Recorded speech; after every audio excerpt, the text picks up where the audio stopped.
अस्सलामुअलैकुम 10th class. आज हम लोग chapter number 4 human urinary system के लॉन्ग क्वेश्चंस करेंगे। पिछले वीडियो में हम लोगों ने एमसीक्यूज और शॉर्ट क्वेश्चंस कर लिए हैं। अच्छा बच्चों, अगर पेपर के पॉइंट ऑफ व्यू से देखा जाए तो आपके पास लॉन्ग क्वेश्चन जो हैं चैप्टर 4 में से नहीं आएंगे। आपके पास 2 एमसीक्यूज आएंगे चैप्टर 4 में से और 3 शॉर्ट क्वेश्चंस आएंगे। टोटल 8 मार्क्स का जो है वो शॉर्ट और एमसीक्यूज में आपका कवर्ड होगा। लेकिन फिर भी कुछ बच्चे कमेंट्स करते हैं कि लॉन्ग भी करवा दें, इसलिए मैं ये करवाने लगी हूँ। ठीक है, कहते हैं right a note on the structure of kidney. Kidney के स्ट्रक्चर पे नोट करना है, तो इसका आंसर आपको पेज नंबर 39 और 40 पे मिल जाएगा।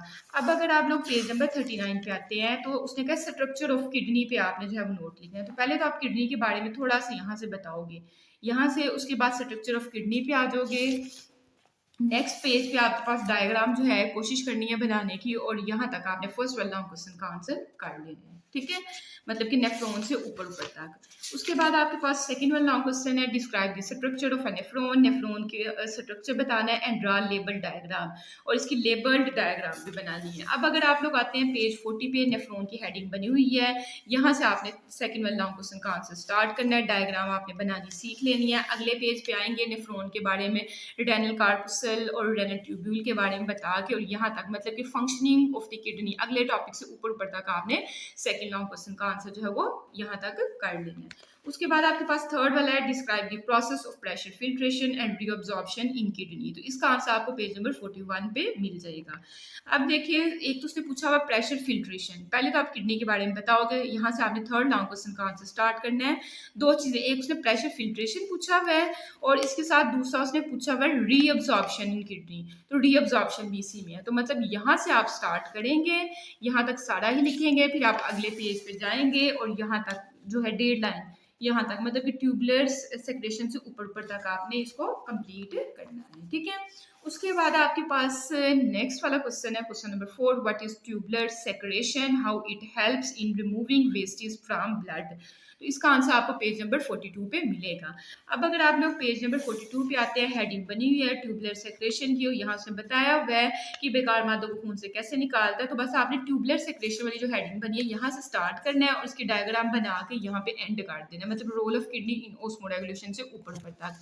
तो तकरीबन ये आपके पास बेसिकली बात है और उसके साथ डायग्राम बन गई है। ठीक है, उसके बाद नेक्स्ट आपके पास है 5 वाला right a comprehensive note on kidney stones describing the causes symptoms and treatments. Kidney stone पे हमने बताना है, उसके कॉजेज सिम्टम्स हर चीज बतानी है। तो आपका इसका आंसर पेज नंबर 43 पे मिलेगा।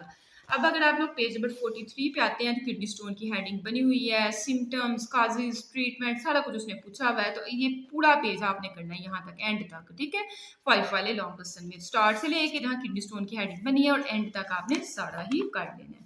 उसके बाद आपके पास 6 वाला क्वेश्चन है write down the symptoms and causes of kidney failure. Kidney failure के आपने सिम्टम्स भी बताने हैं और काजेज भी बताने हैं। तो इसका आंसर आपका पेज नंबर 44 पे है। अब अगर आप लोग पेज नंबर 44 पे आते हैं तो छोटा सा पैराग्राफ है यहाँ से लेके यहाँ तक। पहले तो किडनी स्टोन के बारे में थोड़ा सा बताओ कि उसके सिम्टम्स और काजेज उसने पूछे हुए हैं। तो यहाँ से लेके यहाँ तक आपने 6 वाला लॉन्ग क्वेश्चन में कर लेना है। ठीक है, उसके बाद आपके पास है 7 वाला लॉन्ग क्वेश्चन है define dialysis and describe the process of peritoneal dialysis and haemodialysis. तो आपके पास 7 वाला लॉन्ग क्वेश्चन का आंसर भी आपको पेज 44 पे मिल जाएगा। अब देखिए, पेज नंबर 44 पे बेसिकली उसने डायलिसिस, पेरिटोनियल डायलिसिस और सारा कुछ पूछा हुआ है। तो आपने यहाँ से स्टार्ट करना है, ट्रीटमेंट ऑफ किडनी फेलियर से यहाँ से आपने स्टार्ट करना है। उसने एक डायलिसिस के बारे में पूछा हुआ था, दूसरा पेरिटोनियल डायलिसिस। तो यहाँ तक आपने जो है वो कंप्लीट कर देना है। किडनी ट्रांसप्लांटेशन करना होगा कर लीजिएगा, नहीं तो ऊपर तक आपने जो है वो कंप्लीट कर देना है। तो आई होप कि बच्चों आपको वीडियो समझ आई है। समझ आई तो चैनल को लाइक, सब्सक्राइब और दोस्तों के साथ शेयर कर लें। अल्लाह हाफिज़।